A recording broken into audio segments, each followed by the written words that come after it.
सोई सोई दे। जो मांगे ठाकुर अपने ते सोई सोई दे। नानक दास मुख ते जो बोले, नानक दास मुख ते जो बोले, इहा उहा सच होवे, इहा उहा सच होवे। जो मांगे ठाकुर अपने ते सोई सोई देवे। जो मांगे ठाकुर अपने ते सोई सोई देवे। सोई सोई देवे, सोई सोई देवे, सोई सोई देवे, सोई सोई देवे, सोई सोई देवे, सोई सोई देवे, सोई सोई देवे, सोई सोई देवे। जो मांगे ठाकुर अपने ते सोई सोई देवे। जो मांगे ठाकुर अपने ते सोई सोई देवे।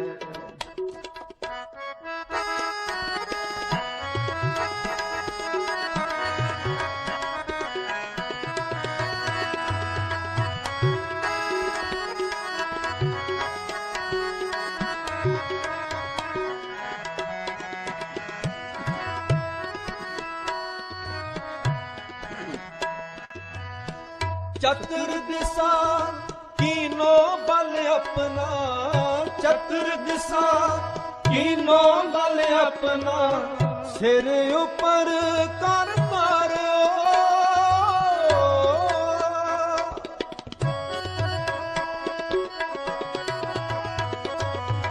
चतुर दिशा कीनो बल अपना, सिर ऊपर कर मारो।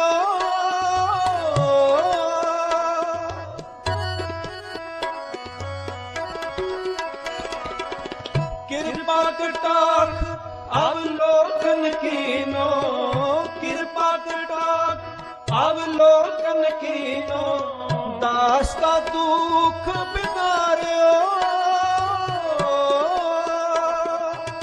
कृपा कटाक्ष अवलोकन कीनो, कृपा कटाक्ष अवलोकन कीनो, दास का दुख बिगाड़ो, दास का दुख बिगाड़ो। जो मांगे ठाकुर अपने ते सोई सोई देवे। जो मांगे ठाकुर अपने ते सोई सोई देवे। नानक दास मुख ते जो बोले, नानक दास मुख ते जो बोले, नानक दास मुख ते जो बोले, नानक दास मुख ते जो बोले, इहा उहा सच होवे, इहा उहा सच होवे। जो मांगे ठाकुर अपने ते सोई सोई देवे। जो मांगे ठाकुर अपने ते सोई सोई देवे।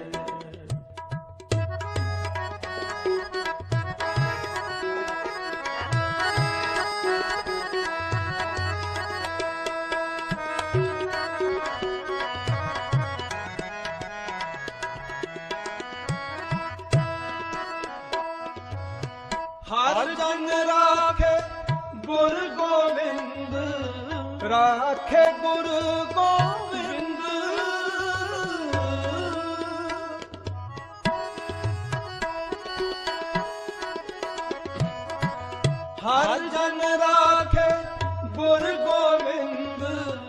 ਰਾਖੇ Guru Gobind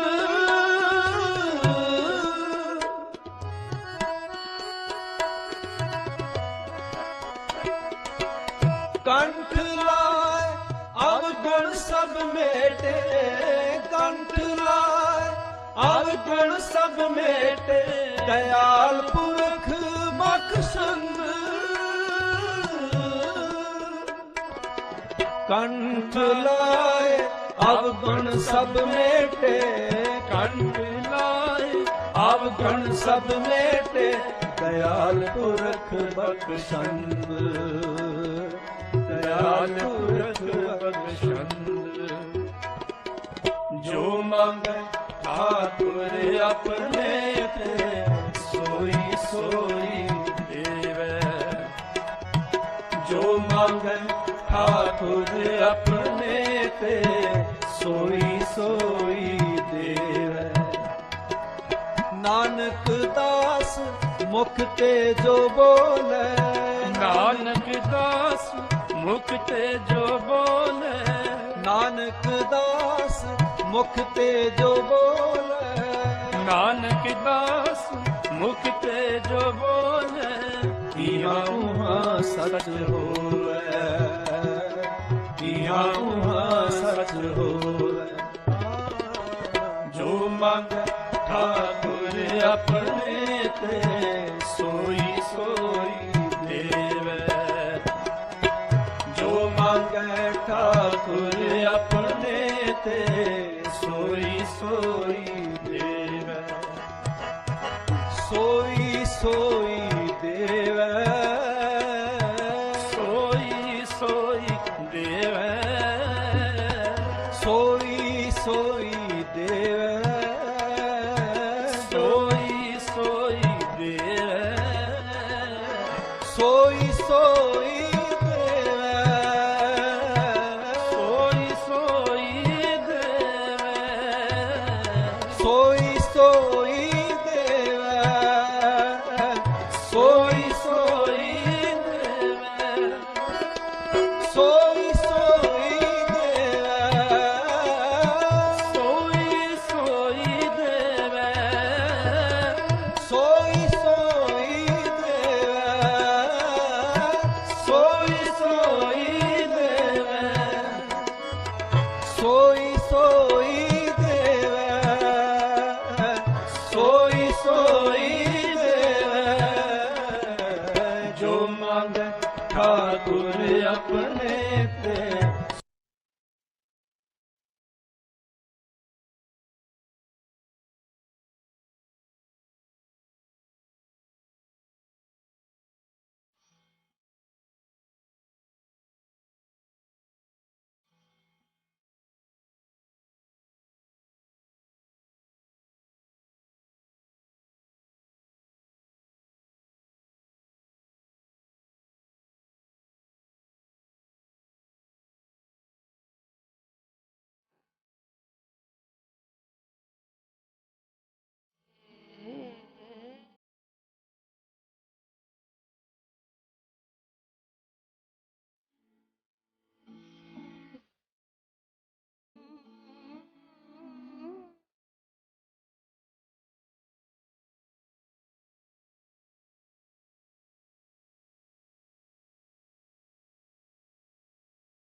Hello, welcome to Satsang, everyone. I hope you all had a nice day. Today we will start the Satsang with a song by Anonymous. I am a dreamer and you are my dream. Then we have a poem by Tina Dillon. Title is The Person Who Plays the Flute. After that, we have a talk by Michael and a talk by Sumit. Topic is Law of Karma. And then we'll do 5 minutes meditation to prepare ourselves for Master's YouTube talk. And then we will have group meditation with love and devotion. Thank you all. We can start.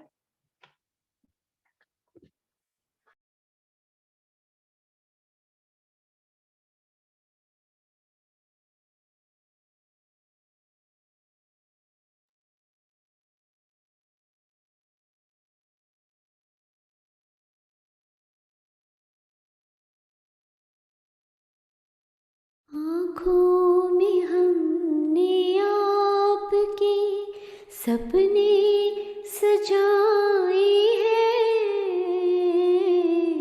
आँखों में हमने आपके सपने सजाए हैं। पलकें उठा के आपने जादू जगाए हैं। सपना भी आप ही है, हकीकत भी आप है। सपना भी आप ही है, हकीकत भी आप है। बस आप ही मुझ में समाए हैं। आँखों में हमने आपके सपने सजाए हैं। आँखों का रंग ढूंढा है हीरे तलाश कर, दिल में सजाएंगे ये रंग यूं ही उम्र भर। मुश्किल से जिंदगी के, मुश्किल से जिंदगी के रंग हाथ आए हैं। आँखों में हमने आपके सपने सजाए हैं। दोहराए जाएंगे ना ये लम्हात अब कभी। सपनों में भी ना छूटेगा ये साथ अब कभी। मिलती है जिंदगी जब आप मुस्कुराए हैं। मिलती है जिंदगी जब आप मुस्कुराए हैं। ये दिल कुछ ऐसे आपके सजदे में झुक गया। नजरें उठाई आपने तो वक्त रुक गया। ठहरे हुए पलों में, ठहरे हुए पलों में ज़माने बिताए हैं। आँखों में हमने आपके सपने सजाए हैं। बस आप ही मुझ में समाए हैं। आँखों में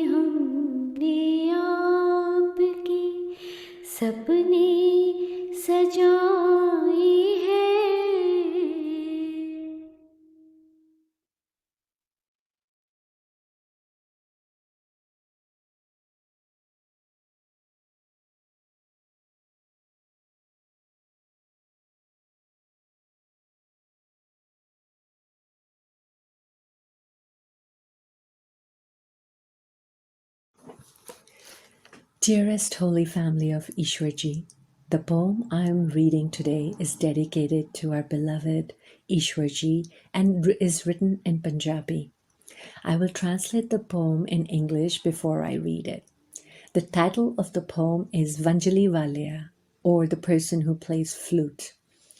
The poem is about the journey of the soul to its original home whence it came from. The soul is ardently seeking the call, the sound, the melodious music, the sound current to carry it through. The soul will merge into the sound and be one with the one for eternity. In this poem, the soul is depicted as a bride who's getting ready for her wedding and is in a bliss to meet her beloved.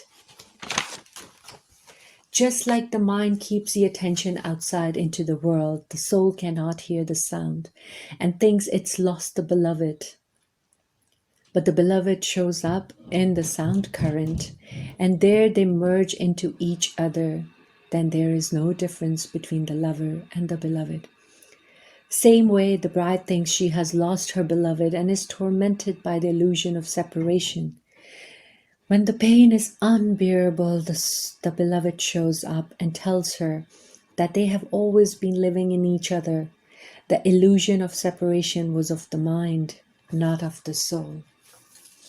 And now the poem. Vanjali Valia. Suha jura paake, kanni mundara sajake, hathi laal chura paake, mehndi nal taliyan range, ਮੱਥੇ ਟਿੱਕਾ ਲਾ ਕੇ ਮੰਜੇ ਉੱਤੇ ਬੈਠੀ ਆਪਣੇ ਰਾਂਝੇ ਦੀ ਉਡੀਕ ਕਰਦੇ ਉਹਦੀਆਂ ਸੋਚਾਂ ਵਿੱਚ ਗੁੰਮ ਤੇਰਾ ਰਾਂਝਾ ਚਲਾ ਗਿਆ ਨੀ ਤੈਨੂੰ ਛੱਡ ਕੇ ਚਲਾ ਗਿਆ ਤੈਨੂੰ ਸੂਹੇ ਜੋੜੇ ਵਿੱਚ ਛੱਡ ਕੇ ਚਲਾ ਗਿਆ ਅੜੀਏ ਅੱਖਾਂ ਹੰਝੂਆਂ ਨਾਲ ਭਰੀਆਂ ਨੇ ਕੁਝ ਚੰਗਾ ਨਹੀਂ ਲੱਗਦਾ ਮੈਨੂੰ ਕੁਝ ਨਹੀਂ ਚਾਹੀਦਾ ਸਹੇਲੀਏ ਮੇਰੀ ਪਿਆਰੀ ਸਹੇਲੀਏ ਮੈਨੂੰ ਮੇਰਾ ਰਾਂਝਾ ਲਿਆ ਦੇ ਮੈਂ ਸਿਰਫ ਤੇ ਸਿਰਫ ਆਪਣੇ ਰਾਂਝੇ ਨੂੰ ਮੰਗਦੀ ਹਾਂ ਮੈਨੂੰ ਸਿਰਫ ਰਾਂਝਾ ਚਾਹੀਦਾ ਹੈ ਮੈਂ ਤੇ ਉਸ ਨੂੰ ਜੀ ਭਰ ਕੇ ਵੇਖਿਆ ਹੀ ਨਹੀਂ ਮੈਂ ਤੇ ਉਸ ਨੂੰ ਚੂਰੀ ਆਪਣੇ ਹੱਥੀਂ ਖਵਾਈ ਵੀ ਨਹੀਂ ਮੈਂ ਤੇ ਉਸ ਦੀ ਆਵਾਜ਼ ਨੂੰ ਵੀ ਠੀਕ ਤਰ੍ਹਾਂ ਨਹੀਂ ਸੁਣਿਆ ਮੈਂ ਹੁਣ ਕੀ ਕਰਾਂਗੀ ਕਿੱਥੇ ਲੱਭਾਂਗੀ ਕਿੱਥੇ ਜੀਵਾਂਗੀ ਕਿਵੇਂ ਮਰਾਂਗੀ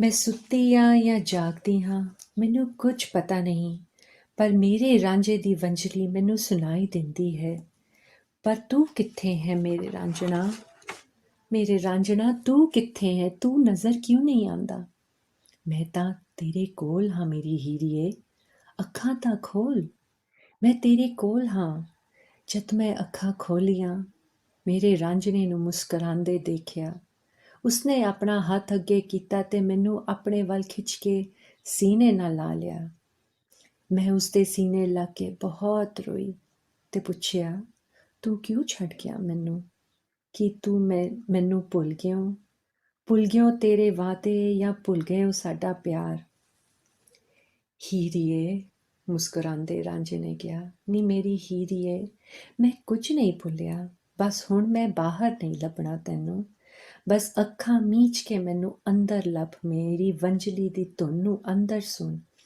ਮੈਂ ਤੈਨੂੰ ਉੱਥੇ ਹੀ ਮਿਲਾਂਗਾ ਵੇ ਰਾਂਝਣਾ ਮੈਂ ਸੁੱਤੀ ਹਾਂ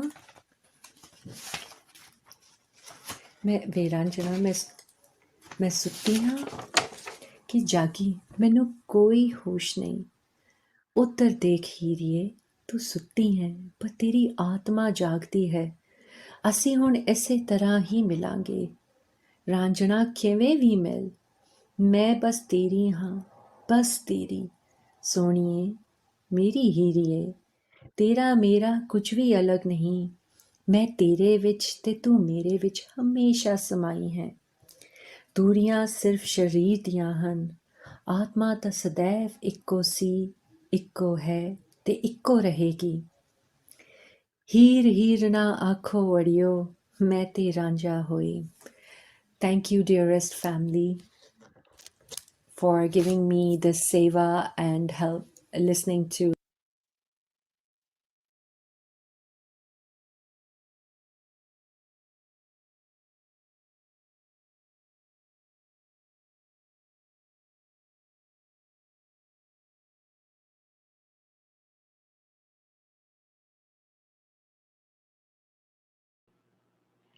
Good morning, my holy family. Um, wow, so nice to be with all of you.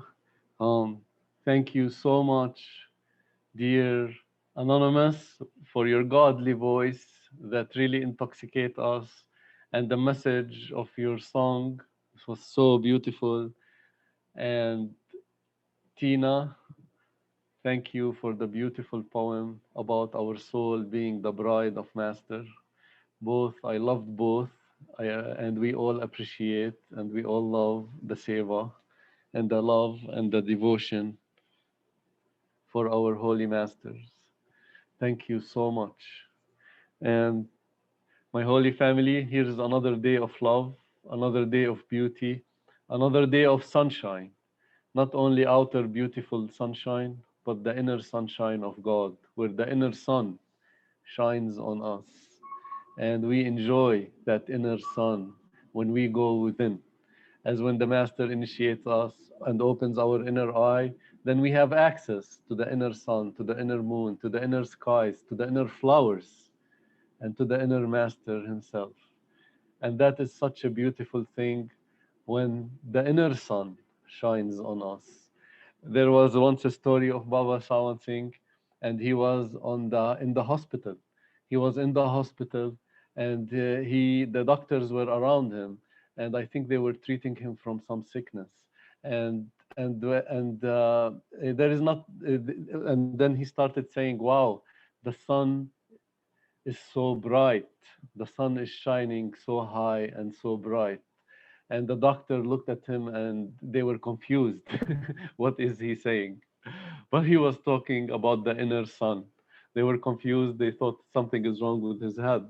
But he was talking about the inner sun, the glory of the inner sun. That this gift has been given to all of us. This gift has been given to all of us, that our inner eye has opened. And we are not blind. We have been given the eyes of the soul, and we have been given the ear, the inner ear, to listen to the holy music, the shabd that comes from within. And that shabd, when we catch it, it takes us to its source. It takes us to its source, which is God and the kingdom of God. It takes us to the absolute God, where it came, where it originated from. What a beautiful thing that even though we could be in the middle of the night and we could close our eyes and the inner sun could be there, and some regions we could see many suns, many moons. In the middle of the day we could see the inner moon or thousands of moons. That has been a gift that has been given to us from the Master, that the initiated ones, if they stay here, then they are everywhere, and if they are outside everywhere, then they are nowhere. That's what the saints say.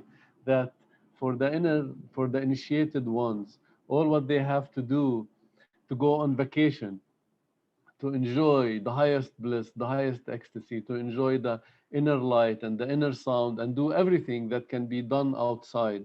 All what they have to do is focus on the third eye, focus here, come up here, and imagine we are sitting here. As imagination, from imagination, a universe within a universe within a universe has been created from imagination. And that all these universes that has been created from imagination are like dreams, and they are not the reality. They are not the reality. But imagination can change from just something that is untrue, like a dream, into reality. When we imagine we are here, and when we imagine the form of the inner master, and we do the contemplation, the dhyan on the inner master, that imagination changes into reality. That imagination we can use as a tool to transport us from a dream into reality. Just like the Shabd this morning of Anonymous, she was saying that the drishti of the Master, that she was saying that I am in a dream, you are my dream, I am a dreamer. She was saying, I am a dreamer and you are my dream. and then the drishti of the master took her, stopped time. And once time it said that the drishti of the inner master stopped the time. That means she was transported beyond time and space, because time has stopped when the inner master looked. And anything beyond time and and space is not an illusion, but it is the reality. And that momentless moment that she was with the inner master stopped the time and could show her all her lifetimes with the master. That was a very, very beautiful shabd with a very, very deep meaning about the momentless moment when we are transported by grace into the spiritual regions and the time stops, and then from the dream into reality. As imagination has created one dream, through we are from one dream into another dream into another dream, dreams within dreams within dreams, universes within universes within universes. And on this, in this dream that we are having now, wow, what a great dream we are having, because it's a beautiful dream, because God is in our dream, Master is in our dream, holy people are in our dream, satsang, the company of truth, is in this dream. And what does that mean? That means it's like the last dream, one of the last dreams or the last dreams, and we're gonna wake up from a dream into reality, wake up from the dream into reality. And satsang really wakes us up from the dream into reality. As when we go after satsang and sit in meditation, we wake up. We wake up, our soul comes here, and then we wake up from the dream and we slip into the reality, into the spiritual regions, into the inner sun, the inner moon, the inner sky, the inner flowers of God, and then the inner master.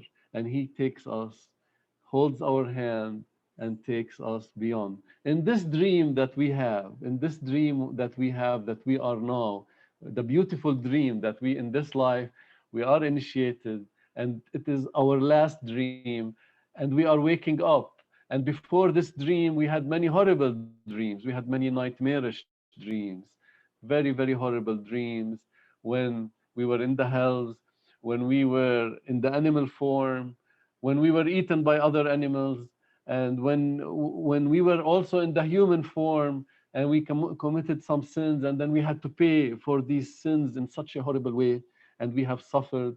And now our great karma has landed us the initiation of a perfect living master. The saints are in our life in this dream, and it's a concrete dream that for sure he came to nudge us from the in this illusion, in this big dream.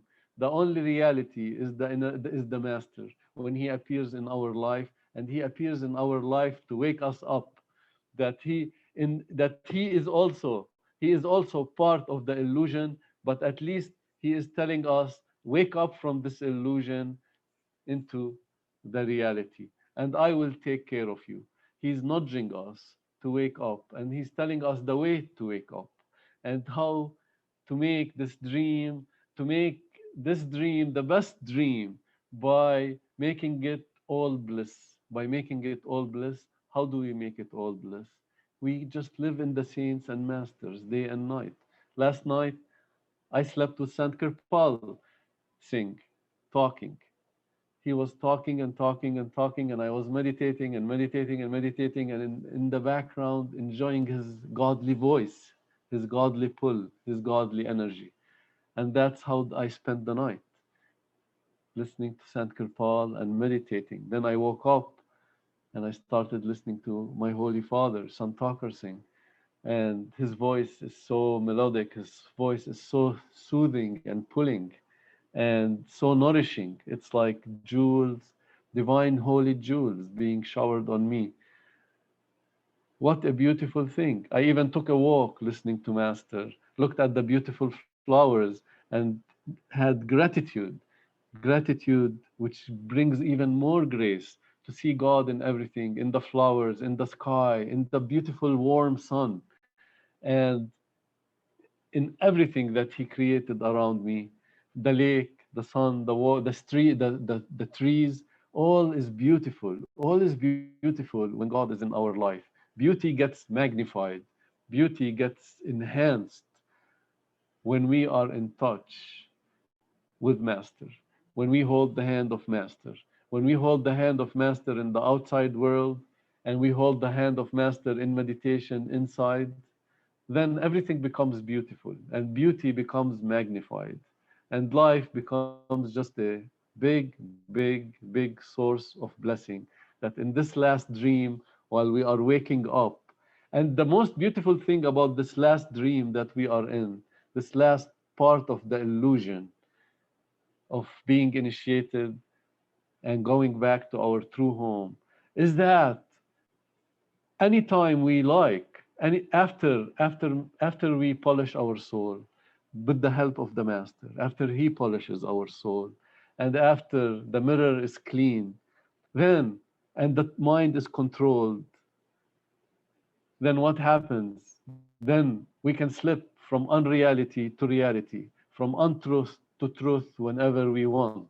All what we have to do is just relax, sit back, close our eyes, and just by grace, by full concentration, by full attention, we can just slip into the spiritual planes. We can just slip into the spiritual regions. This gift has been given to us by God, that His children can enjoy this world with the company of the Master, and can also slip into the higher worlds and enjoy the inner Master and the inner worlds. What a great gift that has been given to us, that nobody else in the creation of Lord God has that ability. Only the initiated ones, only the ones who God has graced them and sent them, the inner Master, due to their yearning that they have suffered and suffered and suffered. As the man, really, the human being can either make or mar his career forever. And whatever the human being puts his attention on, what you think, so shall you become. What you think, so shall you become. And if the human being is not connected to God, does not have the hold of the holy light and the holy sound, then the other power is in control. And that is the opposite of God. What is the opposite of God? It is the darkness or the evil. And if man concentrates on that only and lives in that, then all the attributes of evil get added to him. And he could become the worst evil on earth, or he could become God. So this has been given to the man, the free will to choose where to put the attention, where to put our attention. That is the free will that has been gifted to us. And if we put, and we have seen that before initiation, when we did not put our attention on the holy light and on the holy sound, on the teachings of the saints, how our life was different. There was anger in our life, misery, and ups and downs, extreme ups and downs. Everybody could see how his life before was and how his life is now, and how the life will be after 20 years of initiation. As we keep progressing, we keep adding the godly attributes to us. The godly attributes gets added to us, and all that is ungodly slowly gets drained out of us. It gets drained and drained and drained, and all is left ultimately is Master in us fully there. Master in us fully there. And that is his job, to unclear us, to uncontaminate us, to polish us, and to keep adding himself, which is what is God? God is love. To keep adding love and love and love until we are filled with love. Once we are filled with love, then we can start to overflow with love, like a barrel that is overflowing with elixir. And that elixir goes everywhere, and it blesses everybody that comes in touch with it. And if we fill ourselves with love and then start to overflow with love, then no power of negativity can affect us or hold us back. If there is a negative person that we cannot change, it is our fault. We have not filled ourselves enough with God. We have not filled ourselves enough with love, the love of God. That means that their negativity is stronger than the love in us. And we need to work on that. We need to work on that by meditation, by keep adding master to us. At some point, negativity cannot stand against us. It cannot stand against us, and it cannot hold us, and we will only change it. As if there are two powers, one is stronger than the other, then that's it. It takes over. It takes over, and the other power surrenders. And the same way with us, if negativity now is affecting us, if some people are negative to us and we cannot change them, that is due to us. That's due to our fault. We have not filled ourselves with the love of God enough. Once we are full with the power of God, with the love of God, and we are more stronger than the negativity, then it totally surrenders to us. It totally surrenders to us. It becomes our slave. And all the deities that are in the three worlds, the creator, the sustainer, the destroyer, and all the angels will run after us. The 330 million angels, gods and goddesses and deities will start to serve us. Why? Because we have went beyond them, because we have the inner master in us fully, and we are stronger, and the negativity will only serve us, will only be at our beck and call, and cannot harm us.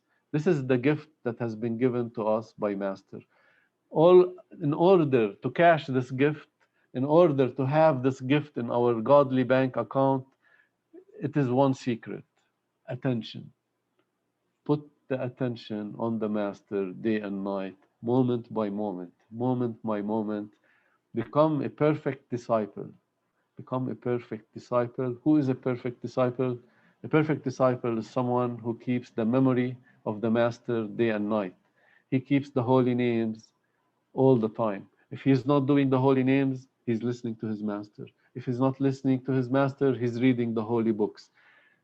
If he's not reading the holy books, he's listening to the Shabd outside, like the Gurbani or whatever ignites the holy fire. Whatever ignites the holy fire, even if it's just music outside and it ignites your holy fire, it ignites the love of God, then that's good. That everything that adds God to us is good. Anything that takes us away from God, that is a sin, according to the teachings of the saints and masters. This is how you can tell if something is good for you or not. Is it bringing you closer to Master, or is it taking you away from Master? If it's bringing you closer to Master, it's a virtue. If it's taking you away from Master, it's a sin. Anything we are trying to decide about an action that we're gonna take, and we are confused, we can put this law in. Is this action, is this endeavor gonna take me closer to Master, closer to God, or is it gonna take me the other way? Then we can decide by this simple equation if it's going to take me to Master, or if it's going to take me the opposite way, if we should get rid of it, or rid of that desire or that endeavor or whatever we're going to do, that action, if we're going to stop it or go ahead. If it's going to take us closer to God, closer to Master, yes, then do it. If it's going to take us the opposite way, then run away from it. So these are the secrets of spiritual developments according to the teachings of the saints and masters. I'm just being their parrot. And thank you, Master, for the seva. I wanted to read. Should I read it today or tomorrow? A story about this prince. This prince who maybe I should. Do I have time? Oh, maybe I should read it. It's from the book of Hafiz. I bet you never heard of it. Oh, by the way, watch out. It's PG-13. PG-13. And it's a story about a prince who was a seeker of God. And he wanted to give a big donation. And there were two people who were in the town who were like supposed to be holy. One is a so-called holy saint, and the true one, the perfect one, was there. So he didn't know he didn't know where to give the money, and he invited the representatives of both to see who's the true one. And this is the story. Okay, are you ready? It's a very, very funny story, but it has a big, big meaning. How the perfect one is different and has different ways and means, different ways and means than the ordinary people. Okay, so let's see. And this story is called The Difference Between.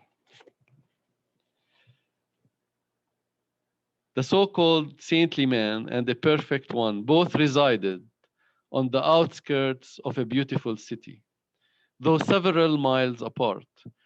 One day it came to the attention of these two households that a visiting prince desired to pay his respects to the most revered spiritual leader in that province. Wanting to gift a small fortune to that man to help further God's work.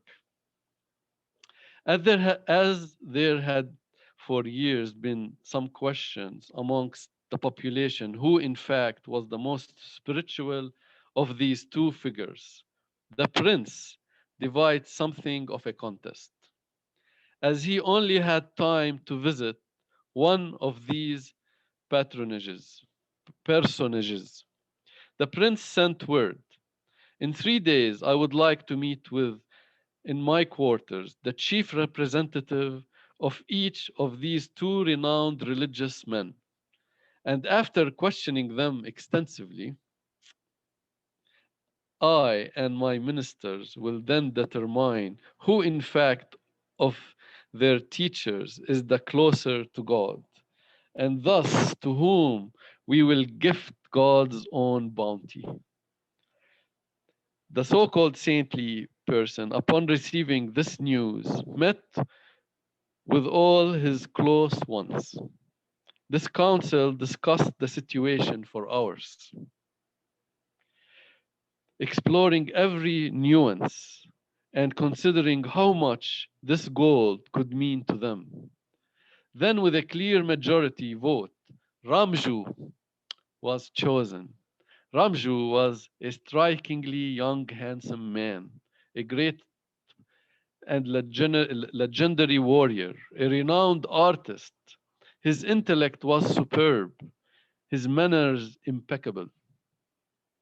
He spoke 20 different languages, wow, and was descended from royal blood himself. A great aunt was a queen. Someone in the saint's camp also knew this prince, enjoyed the intimate company of men as well as women.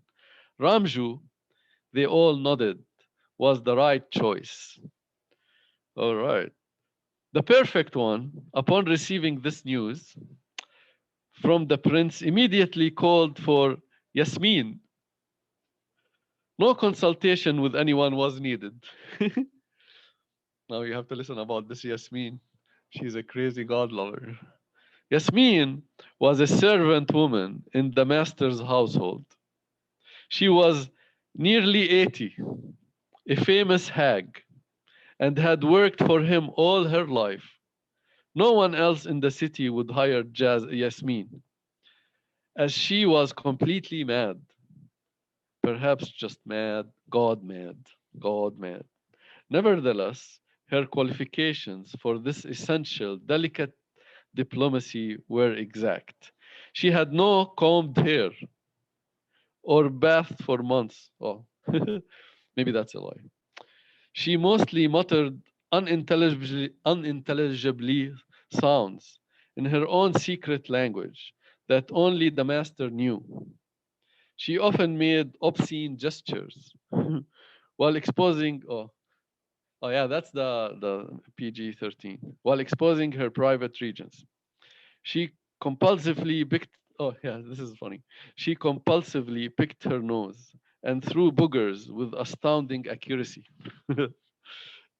No one had ever known her to go 5 minutes without loudly farting at least 4 times.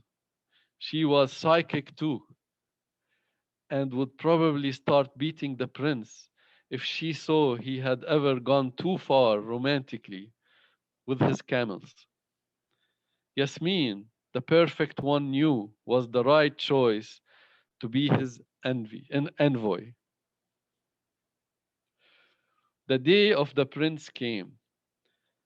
The two envoys entered the prince's quarters, but were kept separate and did not even see one another. Ramju went first, and from behind a door, Yasmin could hear singing and light, lively talk that went on for 2 hours. She knew what was happening. The prince was falling in love with his new guest. Then Yasmin was brought in, and the prince could not believe his eyes.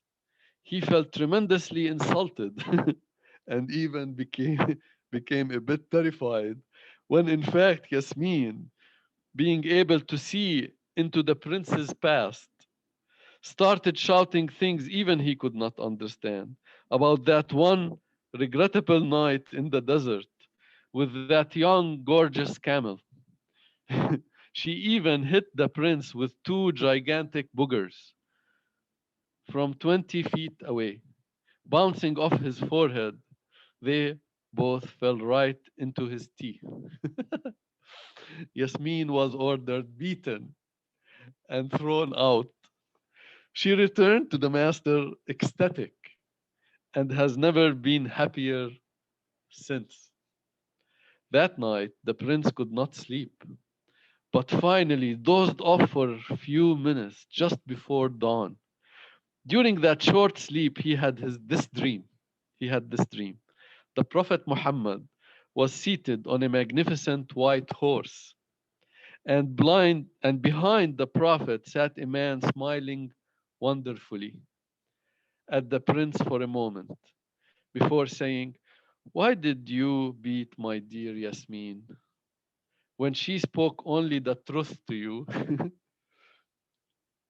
The prince bolted awake and sat up in bed, trembling with sweat. He called for his horse to be saddled, and with 10 of his soldiers rode right then to the so called saintly man's house, pleading to see him. Upon seeing this man and realizing he was not the person in the dream, he then dismissed his soldiers and, taking off his shoes, weeping now, began to walk to the perfect one's household. Dear ones, use your own storytelling abilities to end this tale in a way that will most uplift your heart. This is what Hafiz says. But the prince went weeping to the perfect one. Went weeping to the perfect one because he knew that he, that was the perfect one. And he's the one in his dream. And that Yasmin just said the truth. And since the prince was a seeker of God, all his actions will be forgiven. And his weeping will take him to God. Well, so did you like that story? No? Okay. Oh, yeah. All right. Okay. Well, I thought it was an interesting story about how the perfect master uses his own ways and means, not like the worldly people. So anyway, um, thank you, Master, for the seva, and I welcome my dear sister Sumit. I will play her video now. Cool.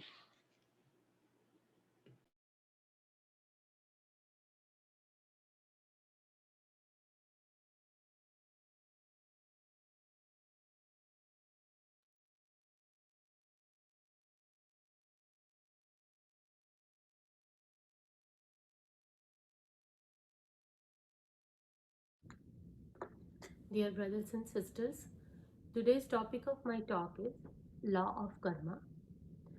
Great Buddha exhorted everything in the physical plane is the result of full fledged rule, which is called the law of action and reaction or law of karma. As you sow, so shall you reap.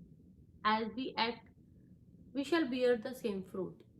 We think that there is no one to see what we are doing and no one keeps account of our karmas. But the saint says that the smallest of word spoken by us or the deed done, bad or good, is like a seed sown on this earth, which keeps on bearing fruit for us till eternity. Because of this rule of nature, to bear the fruits of various karma we have committed from last many births, we stay trapped in the wheel of birth and death, the wheel of birth and death. In Bhagavad Gita, Lord Krishna tells Uddhav that this insect you see has taken many births as Brahma and many times has become the king of heaven, Lord Indra. That is, no one escaped the law of karma, no matter may be the incarnation of God Himself. This is the story from Ramayana. King Bali had the blessing that whoever comes in front of him for fighting, Bali would get half of his strength. That's why Sugriv, his brother, lost various battles against him. Lord Ram knew this blessing of Bali. When Sugriv came to Lord Ram for help in order to keep him safe, Lord Ram stood behind the tree and killed Bali with an arrow. While dying, Bali said that I was innocent. I have not done any bad deed against you. Now you will have to pay it back in your next birth. So in next birth, Lord Ram became Lord Krishna and Bali became Bhil. After the battle of Mahabharat, when Krishnji was sleeping with his feet crossed in the forest, Bhil thought from the distance that it was deer. Since the Padam sign on the Lord Krishna's foot was shining in the sun and was appearing as deer's eye to Bhil, Bhil tied arrows from afar, shoot arrows and took his life. So avatars or incarnation of God are also in the web of karma. We are humans are also tied to this law of karma. Kabir Sahab has explained that what relationship we have with God, how creation was made, and in what form the world is working. He says, God was alone in the beginning. He wishes to become many. Then a wave arose, and God took two forms, light and sound. After this, He created realms, and creations of universe was done. All five realms have been formed by Him. The first realm, which we call Sachkhand, is the realm of truth. The realm consists of lights, where the shine of the God resonates all the time. Cross under the Sachkhand, there is Par Brahm or Super Causal, in which there is a slight blending of Maya. Then there is a Brahm or Causal, in which consciousness and illusion are equal. Further, astral, formed in which Maya is more and conscious is less. The bottommost realm, physical, consists of illusion, and only soul is consciousness. Now, when these realms were formed, God separated his parts from him and sent them to different realms. In the beginning, when soul left the body, it used to directly get absorbed in the divine. After some time, Kal did austerity, and God was pleased and gave him three boons. On basis of these three boons, law of karma was created. First three realms, physical, astral, causal, came under the purview of Kal. When he got these three realms from God, he asked God to never return souls which come in these three realms back to the divine. He wanted that soul that fall under his realm should remain entangled within his limits. He asked for a boon from a god that all your souls should never go back to you. They should always revolve in the cycles of births and deaths. From this, only 84 million birth cycle began, in which our soul wanders. Kal asked the second boon from God that souls should forget what happened in their earlier births. If soul remembered that it is a part of God, it will try to go and meet divine power. He asked for the third boon because he knew that God is omnipresent. He is almighty. He can do whatever he wants to do. So he asked God that if you have to call back the souls, you will not take everyone right away. If God called everybody back, then game of Kal would be over. He asked God that if you wish to call back these souls, you have to come in human form and arouse quest in their hearts to return back home. Through your satsangs and by initiating them in the mysteries of the beyond. Now, Kal got all the three boons. From here only, law of karma started. We are often told that there are three types of karmas.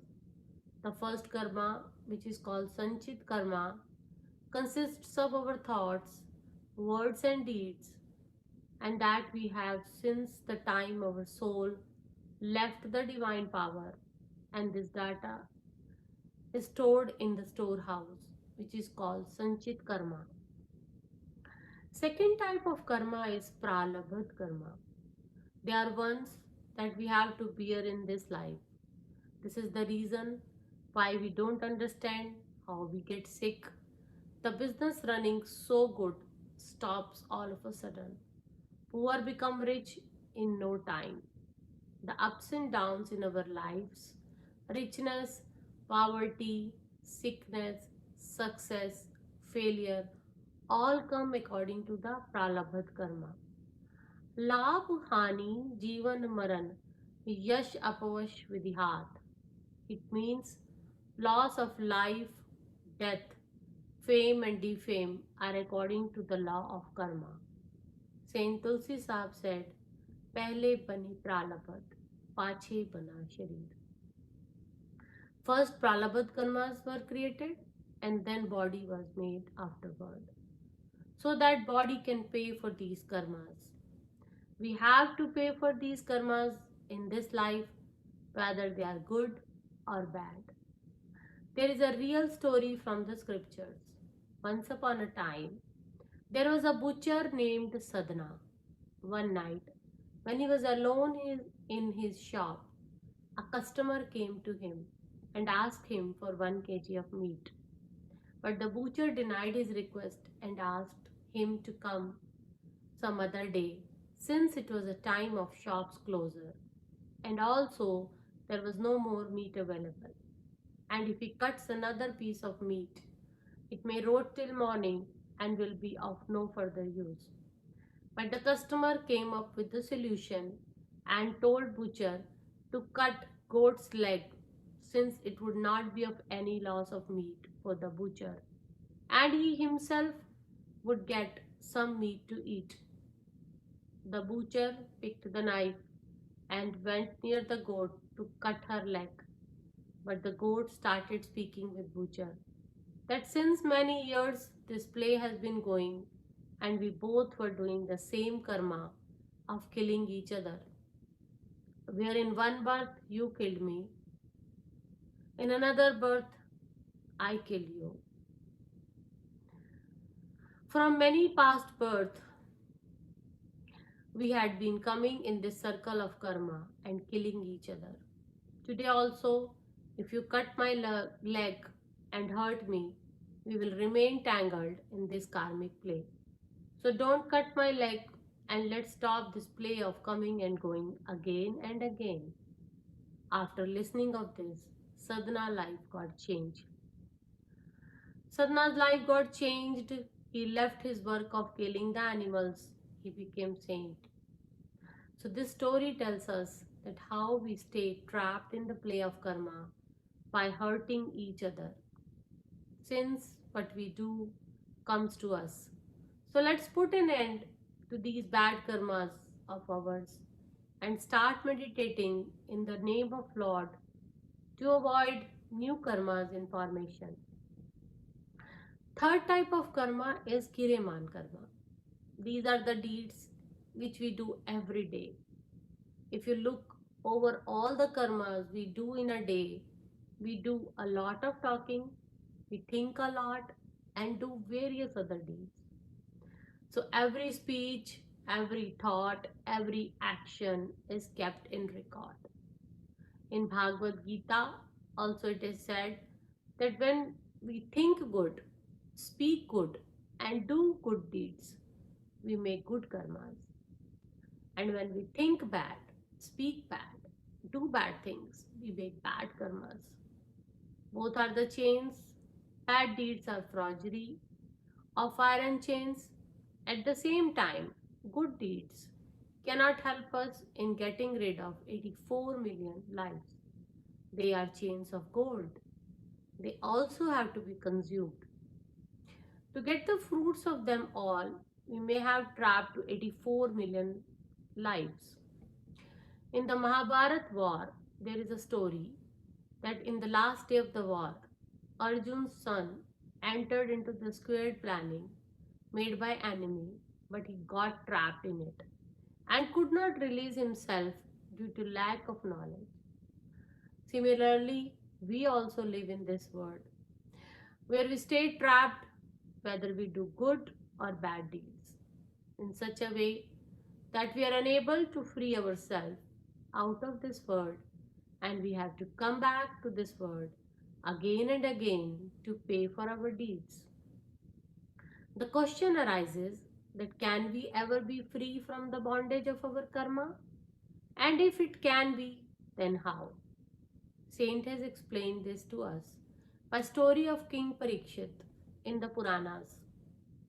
King Parikshit had heard somewhere that if one hears the Bhagavad story recited by priest, person frees himself from the shackles or bondage. One day he called his Rajpurohit, head of priests, and told him to recite the Bhagavad story so that he could free himself from the bondage of karma.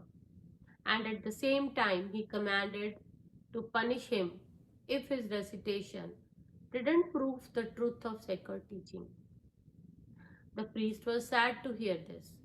He knew that he could not help the king in attaining the salvation just by listening to the Bhagavad story. He said he will tell story next week and went to his house with sad face. As soon as he got home, he was downcast and extremely worried over his impending doom. He had an intelligent daughter. By seeing her father in problem, she asked the reason behind his sadness. The priest told his daughter the reason for his grief. Explaining the father, his daughter said if she is allowed to go to the king's court with him, she can save him from hanging. The next day, she entered the court with her father. She asked the king if he wanted to be free from the shackles of the world. On the king's saying yes, the girl said that king should do as she says and be allowed to do whatever she wants. She took two strong ropes and entered the forest with her father and the king. There she separated them both and tied them tightly to trees. She asked the king to open the bonds of his priesthood. Since the king was held in bondage, so he put forth his inability to do the same. Then the girl explained to the king that how can anyone who is caught in the bondage of Maya or illusion make others free? There is no doubt that listening to the story of Bhagavad will remove the illusion of Maya, but unclear whether the narrator himself is also free and has broken the trap of Maya. So the king should not expect from the priest who is in the same kind of bondage. It's also in the capability of Satguru or perfect saints to save someone from the law of karma by freeing him from the bondage of the karma one has committed. The only way to reduce or finish the effect of karma is to stay in the shelter of saints and walk steadily on the path of God realization because the saints are united with God and are free of the karmic play. It is said that in kingdom of true saints no karmic account is asked for. Guru Nanak Dev Ji said, Keh Nanak jin Satguru milya, Keh Nanak jin Satguru milya, Tinka lekha nibadya. Guru Nanak says that when a seeker meets with the true Guru, his karmic account settled. Guru takes care of his disciple both in the outer world and the inner realms. When it comes to pay for a karma, Guru himself comes in front and clears the karmic account of his disciple. The day disciple surrenders himself in the feet of Guru, the same time disciple's account of his karma is transferred in the hands of Guru. When saint initiates us in the mysteries of the beyond, then those sanchit karma are taken away. We get rid of them completely. He doesn't touch the pralabdha karma, which is what we have to live in the present life. If he takes them too, then we will walk through this world completely and we will die. Guru helps us in bearing these karma by easing their effect from a mountain to tiny needle. When we take shelter under a Sadguru, the intensity of pralabdha karma becomes very low. By virtue, there is a crucifix. 75% of our karmas consist of sanchit and pralabdha karma. If we are guided by God Himself, that is, if true saints connect us with the inner light and sound, which are two manifestations of the strength of divine expression, then we become capable of facing the difficulties of the rugged path and reach our destination easily. In the worldly life, we are also guided by our Sadguru at each step and every step of life. Guru Nanak Dev Ji has also mentioned in Japji Sahib, Changiaiyan buriyaiyan vache taram hadur, karmi apo apni, ke nede ke dur, जिन्नी नाम ते आया गए मुसक्कत काल नानक ते book उजले केती छुट्टी नाल. It means good deeds and bad deeds. The record is read out in the presence of Lord of Dharma. According to their own actions, some are drawn closer and some are driven further away. Those who have meditated on the name of God, and have departed after having worked for the sweets of their rose. O Nanak, their faces are radiant in the court of Lord, and many are saved along with them.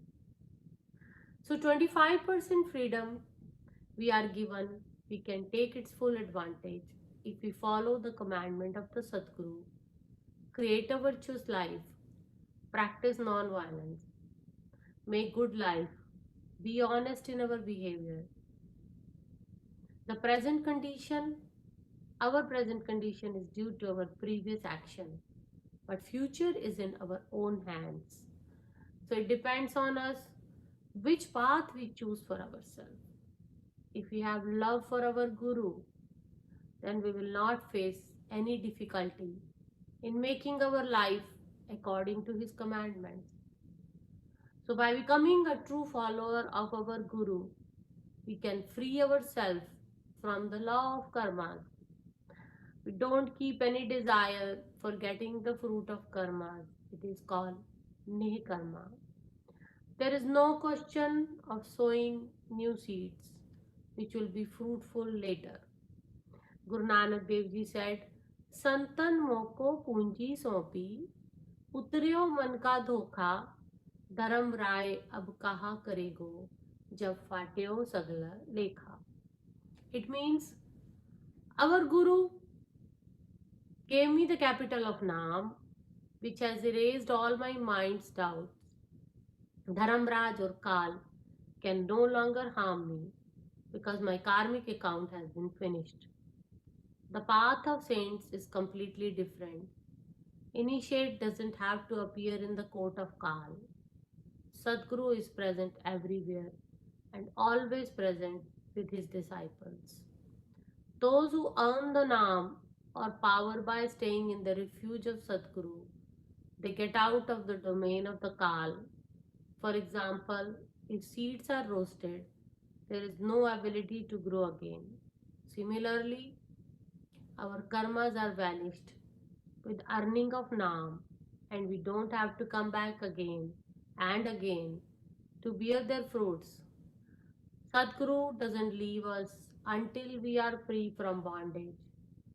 Do not meet with supreme power. So we should thank and surrender to our Sadguru and meditate regularly so that we can be escaped from the wheel of karma. Thank you so much.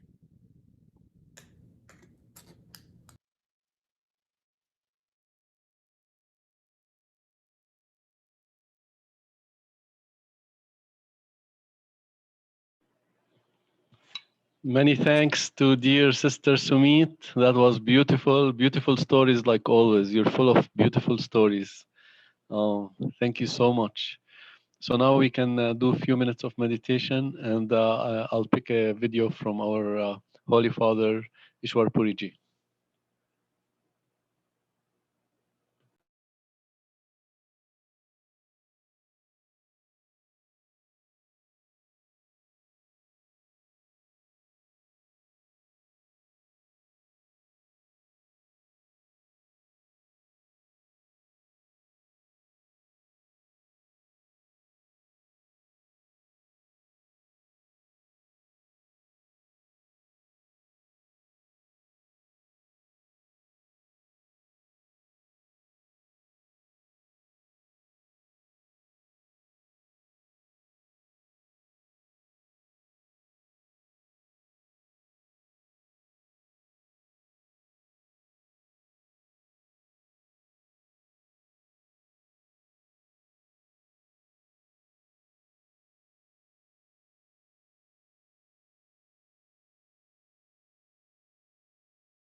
The deal will be there all the time.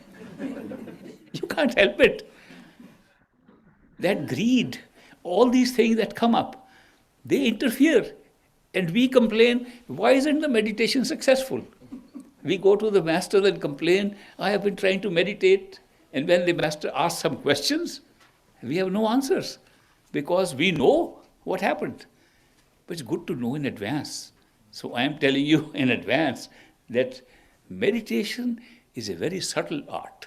It's a subtle art of balancing something. It's balancing your life outside and balancing your experience inside. It's a subtle balance. How much attention you give to things outside, how much attention you give to your meditation inside. You can't ignore outside because you have to be alive. You have got duties to perform. Your responsibilities imposed by karma upon you. Therefore, you have to live a very, very active life. Meditation does not interfere with an active life. You don't have to run away from life to meditate. If you run away from life to meditate, that activity which you are avoiding will be there in your head all the time. Do it. What you have to do has to be done. Do it and be done with it, so that it doesn't crawl again, back and again and again into your mind while you are meditating. Therefore, any of these things can come in the way, and sometimes we don't know what is causing a problem in our meditation. These are the things. If you just look back, what happened before I started meditation that's interfering? Supposing it interferes. Another tip. Supposing you find that you have had, unfortunately, You were provoked too much. You got a little argument with somebody. Don't meditate. I'm not saying that meditate and say, okay, let's get over. No, don't meditate. Just think of the Master. Say, Master, I slipped. And by saying that, Master, forgive me, forgive the other person also. I tell you, I never knew the value of forgiveness. It's one of the most valuable things we have. Forgiveness. The ability to forgive is so amazing. You can forgive yourself. If you don't know how to forgive yourself, you can ask Master to forgive you. And he forgives. And you can forgive others. If you don't know how to forgive others, ask Master to forgive them. He does. He's more positive about forgiveness than we are. We are sometimes doubtful. This cannot be forgiven. My wife read a thought for the day one day and got up and said, beautiful thought for the day. The thought for the day was, there are some things in life which are unforgivable. And that is exactly the time when you should forgive.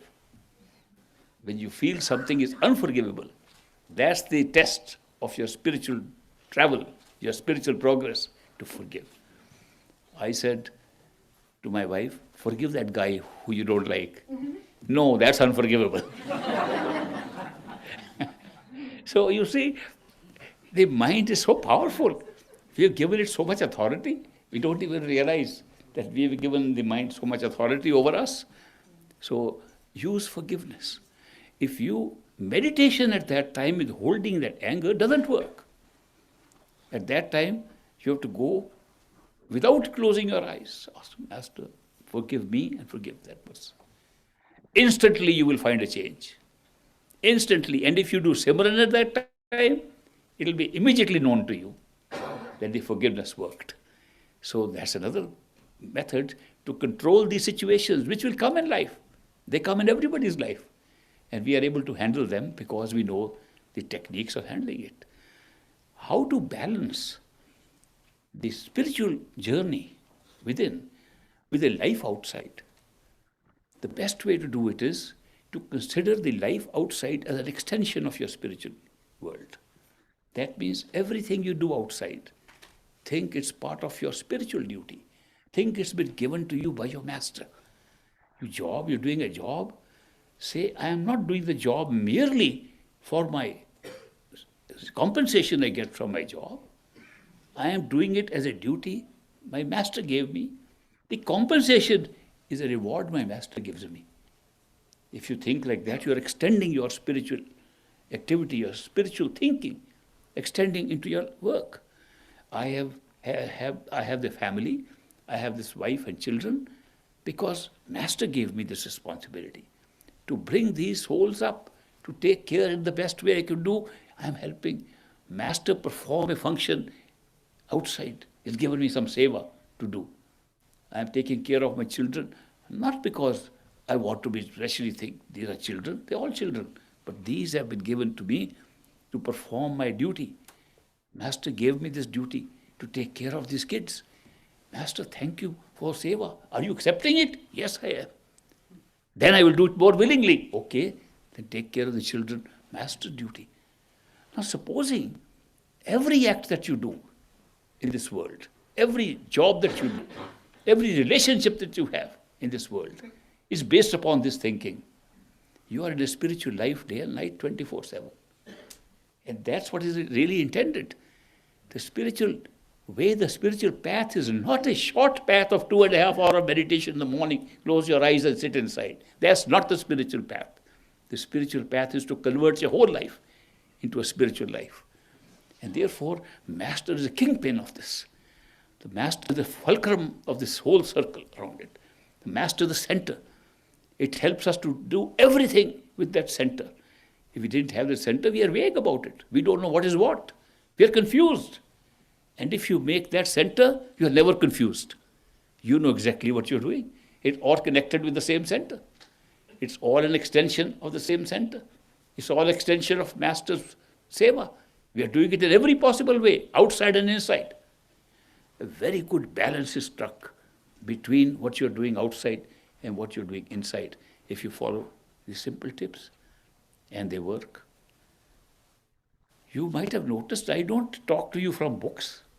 I'm not teaching you anything. I'm sharing. I'm sharing something. I'm sharing an experience created by this great master whose Bandara we are celebrating today. All these things work. You are so blessed today. It's a great day to make a change in your life and follow these things. You will not find a more conducive day when your attention is so focused as today. And take full advantage of this day. I'm very happy to join you. We are going to take a break. As Jonathan said, if you can have patience to wait for a little while, I'll go and put the best great master's blessings on the food you're about to eat. And then secretly, I'll also eat some of it. It always tastes good. I can tell you that. No, very little at a time. And then I'll come back here. So those who are leaving early and want their prasad now, they can then come up, prasad, then we'll break for lunch. Is it okay? All right. Thank you very much for your patience, and congratulations on the most wonderful day you will experience when you remember this day. You will know this was a great day. And the blessings, I have watched them, that you got them. Great Master's blessings have come to you. Welcome, friends, to this final session for today and for the Bandara, which we celebrate today. It will be over today.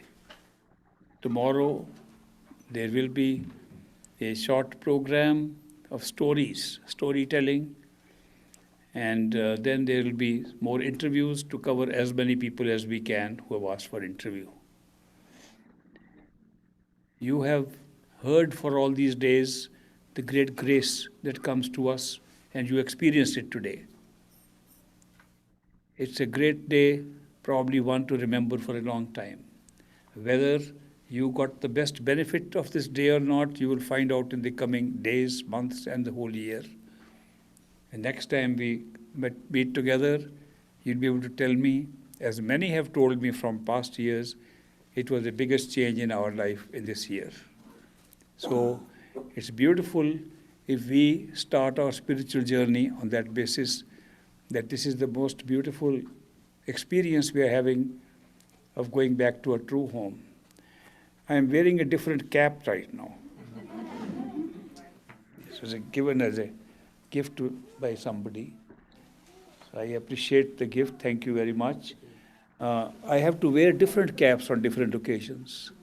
We all have to do it, depending upon where you are. I was working for the government in a job. They didn't even know I had any connection with spiritual path. I was doing my job with them. It was a totally different cap I wore. I was dealing with my family, different cap. I deal with my wife, I have a different, very different cap. So in our relationships, we wear different caps. And when it comes to the Great Master, the cap that we need for Great Master is right inside this head. The dome that is inside, that's the cap. That's the best cap. You know, there are so many temples, monuments, considered to be divine spiritual monuments, shaped like domes. The Buddhist domes in India are all shaped like the skull, the head of a head. And the stupas have domes. Many temples are dome structured with something added on. Why are they making these domes like that? Not because they like domes particularly, because those who practiced meditation found that the secret was in our head on this dome, and therefore to remind us about it, where we want to worship, where we want to meditate, they made the structure the same way.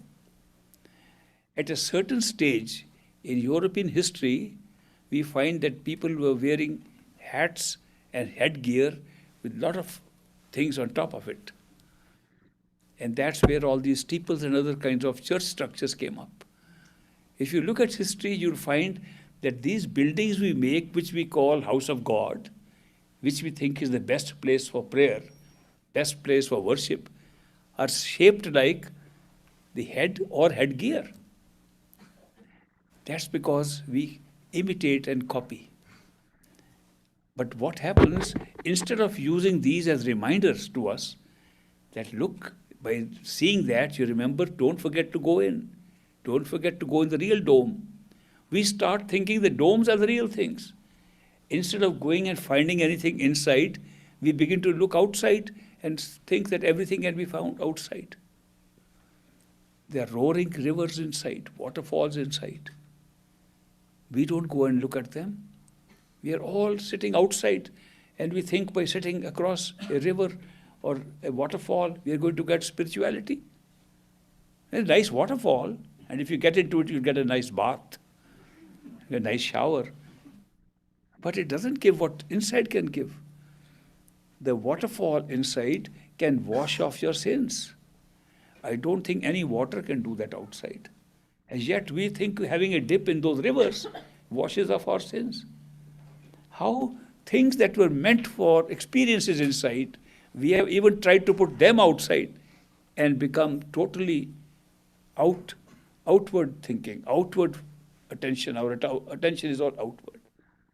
It should have been on inward. These are all supposed to suggest to us, look, go inside the dome. Go inside that great nectar. Go inside that water.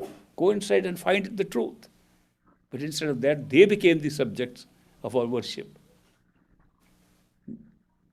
We find that the truth is inside. The creative truth is inside, which created all things.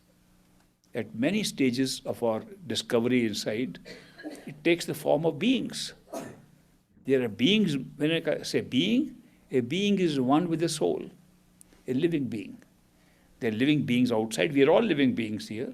And there are living beings inside. When we meet those living beings, they are performing their functions like we perform functions here. Some are highly stationed, some are doing lower work, some maybe taking care of some janitor duties inside. They do all kinds of things, and those are all souls who are having those experiences by virtue of their karma, like we are having experiences in this external physical world because of our karma. It does not mean that we start worshipping them just because we see them inside. People do that. People see something inside and they say it's inside, so it's worth worshipping. We have made models of those gods, which we call gods, because they can be seen inside, and they are taking care of us and functioning to retain our consciousness in the shape in which we are living. And we start worshipping them, seeing they are gods. Those are functions performed by beings who have attained those status by their own good deeds, good karma. When we do good karma, there is a set of rewards. Do bad karma, set of punishments.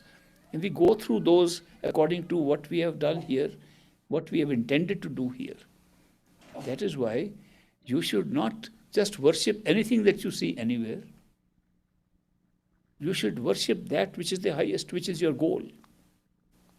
The worship should be confined to Sat Purush, Sat Lok, the ultimate totality of consciousness, the creator of all these gods and goddesses and everybody else. And therefore, if you can do that, then you are not messed up by some of them which turn out to be negative. Some of them function like negative entities. And therefore, you should not be following them just by having an experience of some vision, of some being. We start thinking it's an internal thing and we can start worshipping it. When you get initiated by a perfect living master, one advantage is that you are given the empowered words of Simran. At least when you repeat those words given by a perfect living master, none of these things can stay and attract your attention or make you worship them. Automatically, they will disappear. So that's a big protection. Till then, mark your goals. Where do you want to go? If you want to go to the highest, don't start worshipping the lowest. Every level of consciousness has a creative power that we call God. Every level. And at the first level, astral God, he controls the astral and physical planes. People worship. They call him God. Ishwar, Parameshwar, God, Allah, all names given to the creator of these universes. All heavens, hells are there. All origin of all this physical universe is there. So it looks like that's a proper place for God to be in. And God is sitting there, and you go there, and God will welcome you. Welcome to heaven. Welcome to your true home. I am here to welcome you. You can get stuck there. Journeying alone with your meditation by itself can catch you into that trap. That you begin to think that the very first stage where you find the creative power is God, and that's where you want to go. Therefore, I recommend go with your master. When your master goes with you, you have a very different experience. If you go to the astral plane with your master, and the God notices you are there with your master, he steps down from his throne and bows down to your master, and you tell master, I didn't know you are so big and so powerful. And the God is trying to worship you. What is this going on? And then you explain, this God is also a soul like ours. And he is trapped here. He cannot go any higher or lower till he goes back to a human form and finds a perfect living master and goes back. Why he has stepped down to see me is because he wants to get a human form in order to go back. There are many, many entities like that entreat your master to give them a human form and take them back home. You go to next level. There's the creator of all things, all three universes sitting there. And when you're with your master, he steps down and bows to your master. And you're right in your presence. And you get startled. Master, I thought that was Satpurush. What is Satpurush doing this? And then you realize it's not. Then that God, who is the creator of the three universes, addresses you and says, you don't know who you are accompanying. And you said, I only thought he was just a guru, just a master. He says, he's not, he's everything. Go further and you will find. I want to go there, but I'm stuck by my karma to work this. I like the job. It lasts for a few million years, but then I have also to go. I am entreating your master to take me back to physical plane, give me human form from where I can go right to the top, where your master is taking you. You will hear these conversations in your meditation. Eventually you realize how far your master is taking it to right to the origin and makes you as big as God himself and merge and find no difference between you and the master. When master initiates a human being at the physical plane, he guarantees he will make him exactly like himself. No difference will be left. He will not say, I'm going to make you better or I'm going to take you there. He will make you identical and then merge and become one. That's the real Sant Mat. Path of the masters is this path. All others fall short of it. All others that give you various kinds of experiences fall short of this. That you merge in totality and discover that your master was totality at all times. Not when he's there. It reminds me of a story of a king who was very benevolent, wanted to make everybody happy in his kingdom, and once in a while he would just disguise himself like an ordinary person and walk around the streets and go into the forest and go to other places to see if everybody is happy. Once he went into a forest and he found a woodcutter, log cutter who was cutting wood, trees, and taking those logs to the market and selling them. So He had pity for him because he was living in a very difficult condition. Out of all those people he was seeing, he felt sympathy for him. He says, my friend, I have some connection with the palace, with the king. Would you like that you leave this and come with me to the king? We'll get you a better job. He said, what kind of guy are you? You must be mad to think that anybody can go to the king. There are guards standing outside. They won't let you even peep into the palace. He said, but how do you believe that I know somebody? He says, no, I don't believe it. I know you are a person, you are a vagrant guy, vagabond. You have no job. You come to teach me something to leave my own job. If you are honest, come and log the trees, cut the tree with me. Then I will know you are hardworking and you are my friend. So the king begins to cut the trees and go with him and sell the logs. After that, he becomes a friend of this person. Then he says, look, I want to show you. I know one guard. He is a friend of mine. And at least we can ask him if he lets you peep through the window what the palace looks like. And he persuades him after being a friend. After that friendship, when he has some confidence in the man, he takes him and he gives a sign to the guard not to tell who he is. He takes him and says, guard, can we have your permission to peep inside? The guard says, okay. This man is very impressed. He says, you really were right. That you can have some contact with this guard, he can let you peep. So he peeped in. Oh, it's a big palace. It's a huge palace. Where does the king live? The king lives in the big building inside. You want to go in? No, don't talk. The guard will kill us if you talk like that. Let's go back and cut some more trees and make a living. Next time he says, you know, that guard told me that he will let you have a walk inside. So he goes next time, and the guard opens the door and they can walk inside. He says, let's run before anybody else catches us. The truth is, I know one of the advisors to the king, and he can really let us see the palace where the king lives. So he goes, and the advisor comes and he gives him a sign, and he says, we just want to see where the king lives. I brought a friend. So they open the palace. Such a beautiful throne. That the king sit on that? Yes. Go back, they cut wood. They cut wood, and then he says, you know, I asked that advisor if you can meet the king also. By now, the man has confidence, he has some connection somewhere.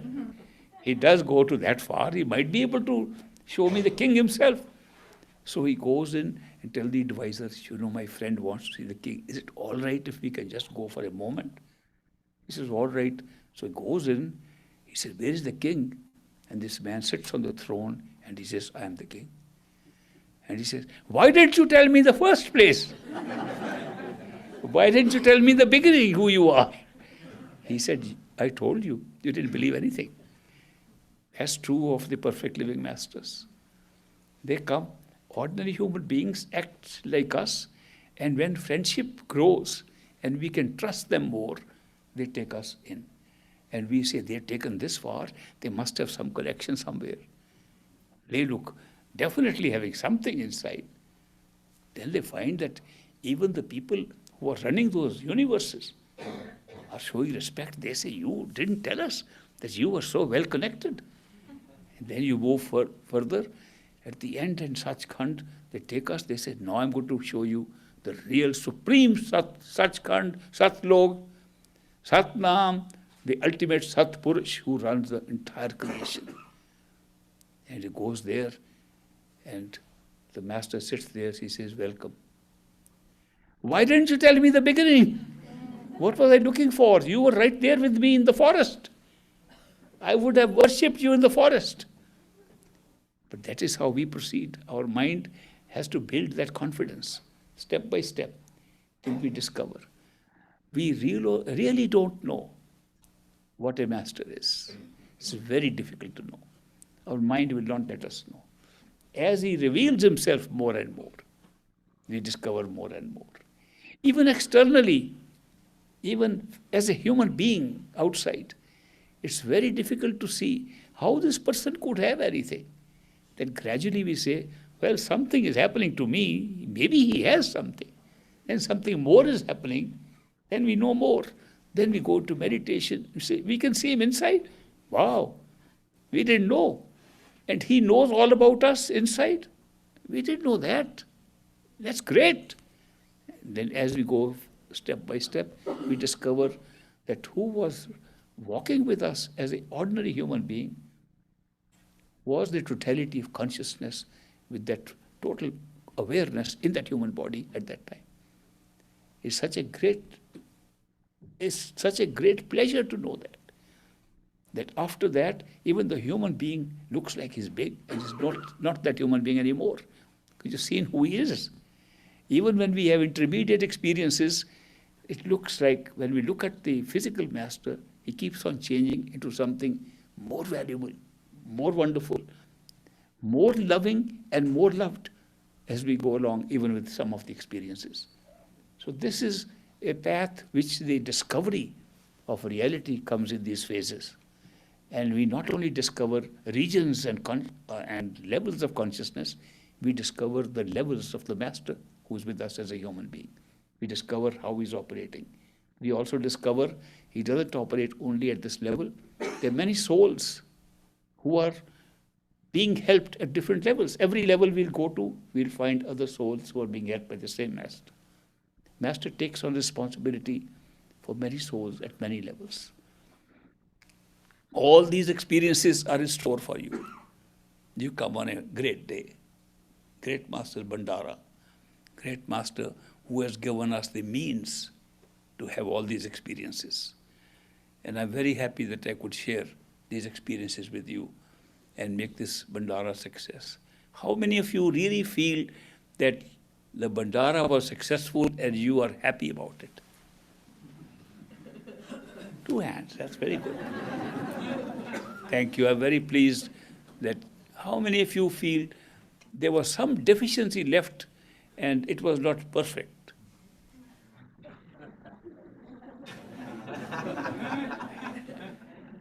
Thank you for enjoying this Bandara along with me and getting benefit from this Bandara, as I always do. And this is a day of remembering, day of paying tribute to a master. And the best tribute I can pay to my master is by serving him, by doing seva to him. Nothing greater than doing seva for him. That's the best way I could say, Master, I acknowledge all the greatness and all the blessing you have showered upon me by showering on everybody else. And I remain your humble sevadar and sevadar of all these friends of yours who've come here because of your name and because of your path. So thank you very much for coming and joining me.